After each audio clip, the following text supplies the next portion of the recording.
Let's talk about a huge shift that's happening in business right now. And I'm not just talking about another piece of software. This is about completely rethinking who, or maybe what, is doing the work. We're going to dive into how your CRM, that database you use every day, is about to become your next, and maybe most productive employee.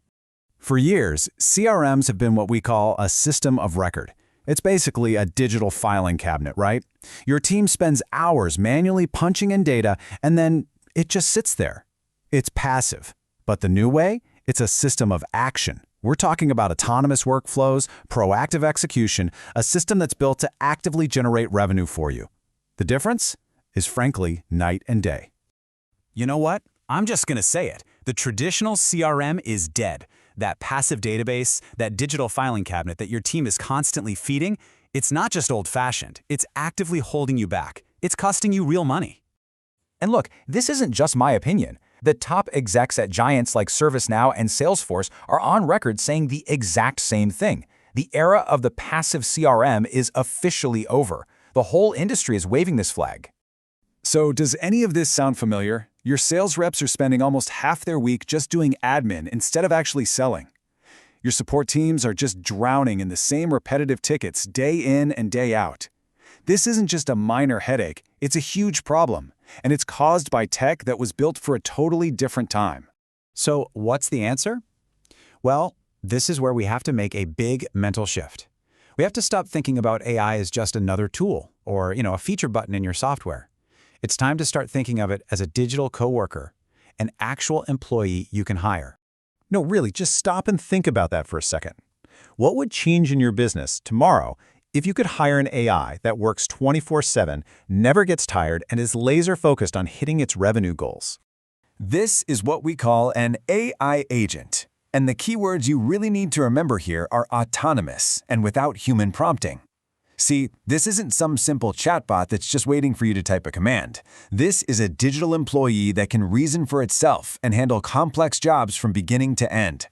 And this didn't just happen overnight. This timeline really shows the progression. Back in the 2010s, CRMs moved to the cloud. Then in the early 2020s, we got predictive AI to help with things like lead scoring. But the quantum leap, the real game changer, happened around late 2024 when truly autonomous agents hit the scene.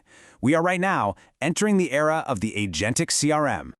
Okay, so how does this actually work? What's going on under the hood? Well, the idea behind it is actually pretty simple, but it is incredibly powerful. It all comes down to flipping the script on who is using the CRM.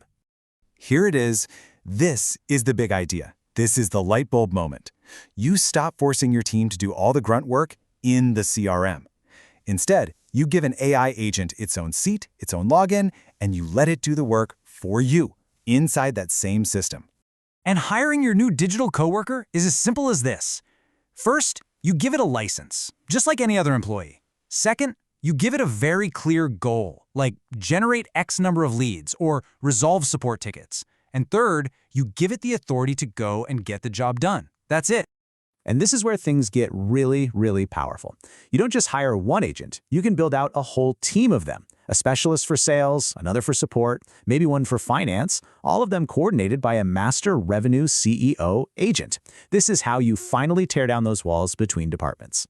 Okay, that all sounds amazing in theory, but what about the results? Let's talk about the hard data, because this stuff is already out there, delivering a massive return on investment.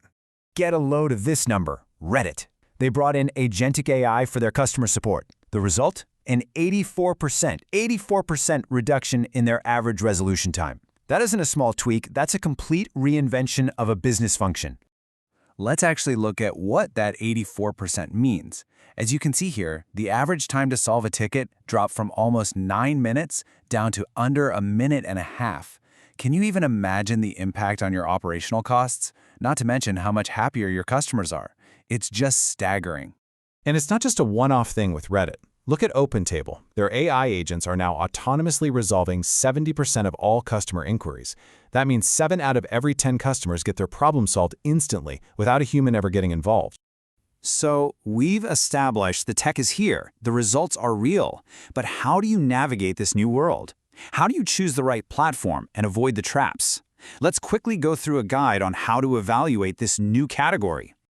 All right, first, a huge warning. The biggest danger you face is something called pilot purgatory. It's where about 95% of all enterprise AI projects go to die. They get stuck in these endless testing loops because they're focused on testing a cool chatbot, not on deploying an agent that's built to achieve a specific business outcome. So the next time you're watching a demo, use this as your checklist. You have to demand these things. Ask them, can it reason across our entire tech stack, from sales to finance? Prove to me that it's making its own decisions, that it isn't just a fancy automation bot. And crucially, show me how our business teams can actually manage this thing without needing an army of engineers. And that brings us to the final and most critical point. Because as we look ahead, the entire conversation is about to change. The question is no longer if your company will use AI. The question is, who will you hire to run your next revenue pipeline? Will it be your human team, still drowning in manual data entry? Or will it be a dedicated, autonomous AI agent, ready to go 24/7? The answer to that question is what's going to define the winners and losers of the next decade.